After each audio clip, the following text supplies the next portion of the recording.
Ассалаумағалейкум халайық. Бүгін мен жаңа заказ алып отырмын.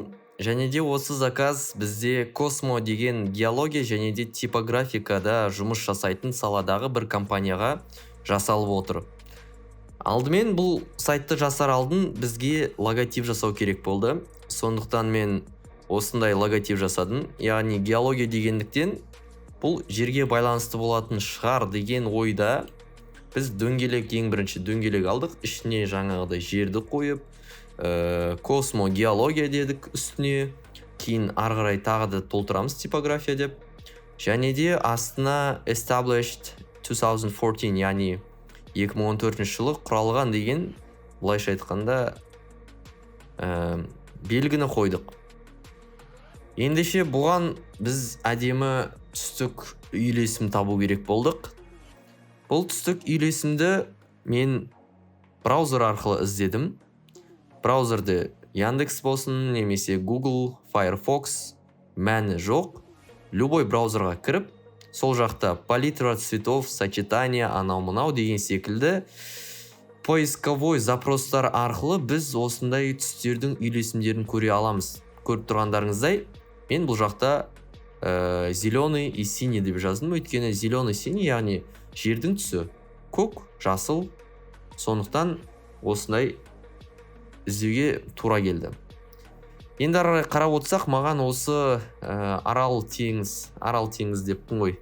Жалпы үлкен бір мұхиттың ортасында тұрған аралдың цветовой сочетаниесі, цветовой гаммасы өте қатты ұнады.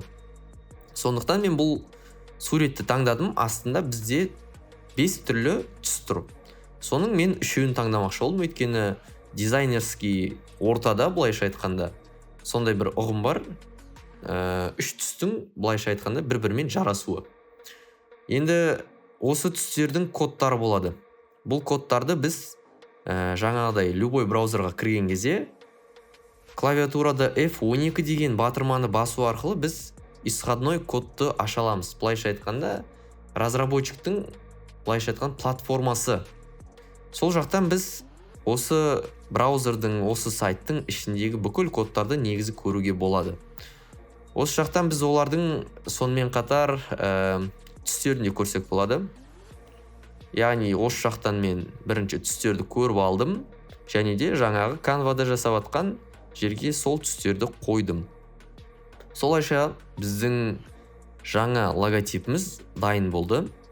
Енді сайт жасап бастайық. Сайтты мен әрине Tilda деген сайттың ішінде жасайтын болам. Ең бірінші бізге шапка дейді орысша, ағылшынша header дейді. Былайша айтқанда сол ең басында тұратын бір бөлікті жасау керек болды. Меню сияқты. Ол үшін мен zero блокты аштым, және де zero блоктың, былайша айтқанда, көлемін, ұзындығын кішірейттім. Содан кейін өзіміздің жаңағы жасаған логотипті қойдым. Осы жұмыс істеу мен үшін ыңғайлы болсын деп, мынау жұмыс орнын мен 5 бөлікке бөлдім. Осы 5 бөлік ішінде мен жұмысымды жасайтын болам. Яғни ең бірінші біз логотипті қойдық. Логотипті қойып болған соң, осы компанияның жұмыс істейтін уақыты туралы ақпаратты қойдым. Қарап тұрсаңыздар, мына жақта біз әртүрлі символдар, иконкаларды қойып жатыр. Негізі бұл иконкаларды біз интернеттен де алуға болады. Иконки, немесе басқаша түрлі запростар арқылы көптеген сайттарды табуға болады. Алайда ол сайттардың көбісінде немесе түсті өзгертуге болмайды. Ал егер түсті өзгертуге болатын болса, ол ограниченный доступта да. Былайша айтқанда 3-4-еуін өзгертіп скачать етіп болған соң, оны ары қарай қолдана алмаймыз. Сондықтан мен өзімнің жаңағыдай Canva арқылы қолданам. Canva'да менде подписка бар, сондықтан мен сол подписка арқылы көптеген қызықты функцияларды қолдана аламын. Осы жақтан мен әртүрлі иконкаларды жасайтын болам алдада. Енді ары қарай көріп тұрғандарыңыздай время работы деп жаздым.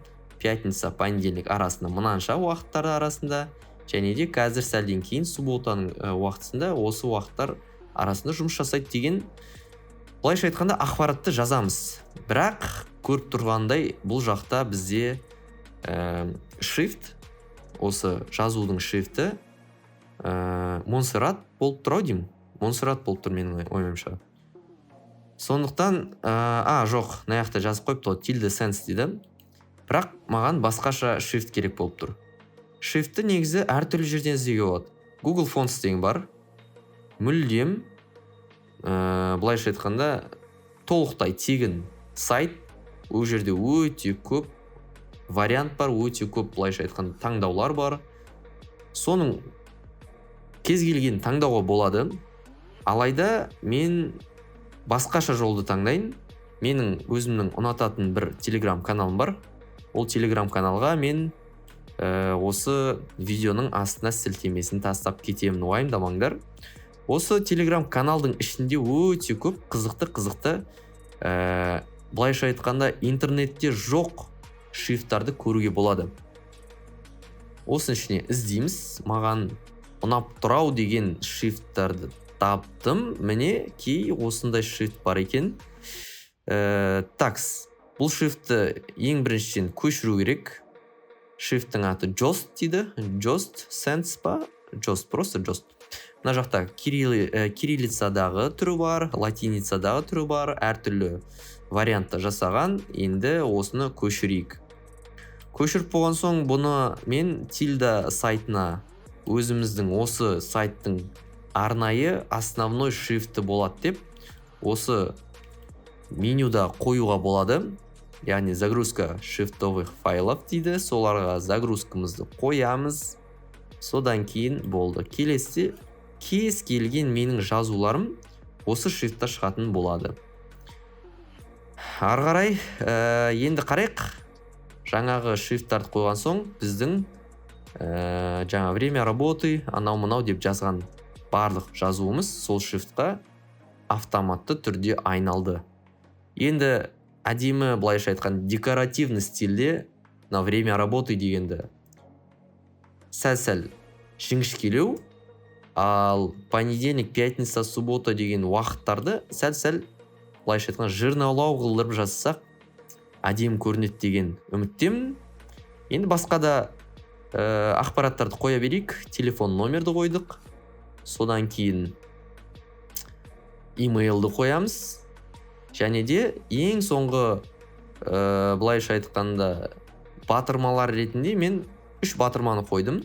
Ол жақта бізде Instagram, WhatsApp және де Telegram желістеріне сілтеме болады. Яғни басқан кезде сол сілтемеге бірден өтетін возможность болады. Бұл бізде ең төбесінде тұратын хедердің бірінші бөлігі. Екінші бөлігі бар.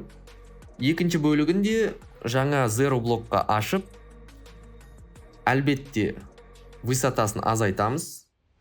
Және де осы высотаға біз түсін өзгертейік. Ең бірінші background color дейді. Сол background color'ды, яғни артқы фонын мен осындай түске боядым. Және де бұған жазулар жаздым. Бұл жазулар нені білдіреді? Бұл жазулар негізінде вкладкаларды білдіреді. Мен қазір жасап жатқан сайтым лендинг болады. Сондықтан лендингта навигация ретінде қолданылатын батырмалар болады. Енді бұларды жасап болсақ, ең соңғы жасалатын бізде нәрсе ол мынау парақшаны астыға скроллить еткен кезде ең төбесіндегі бірінші хедердің, яғни шапканың бірінші бөлігі қалып кетіп, екінші навигационный бөлігі барлық кезде төбеде тұратындай қылдырып бізге жасау керек. Ол өте удобно болады әр кірген пользовательге. Не үшін? Өйткені қалаған уақытысында ол өзіне керекті вкладкаға кіре алады. Мысалға керек болса лицензияға кіреді, керек болса сразу контактыды басса, сол жерге бірден түсетін болады. Бұны жасау үшін мен арнайы кодты қолдандым. Кодты жазу үшін мен осы страницаның настройкасына кіремін. Дополнительный деген вкладкасына кіремін. Осы жақта HTML және де басқаша анау-мынау head деп жазылып қойған, былайша айтқанда вкладкасы бар. Міне көріп тұрғаныңыздай. Және де осы жақта редактировать код деген батырма тұр. Осы жаққа мен өзімнің кодымды енгіземін. бұл кодты мен астына қалдырып қойын. Осы видеоның астына сілтеме ретінде. Керек болса көшіріп дәл осылай жасасаңыздар болады. Енді қараңыздар, біздің результат осындай шықты. Өте керемет, өте жағымды және де өте современный стильде шықты. Бұл тек қана бірінші бөлім, бұл хедер. Алдағыда бұл сайтты ары қарай жасап, мен осы каналға енгіземін, және де соңында сіздерге толықтай результатын міндетті түрде көрсетемін. Егер сіздерде осындай сайтты жасағыларыңыз келсе, осындай сайт сіздер қалап жүрсеңіздер, менің астында контактілерім тұрады. Сол жаққа жазсаңыздар болады, сіздерге де сайт жасап бере аламын.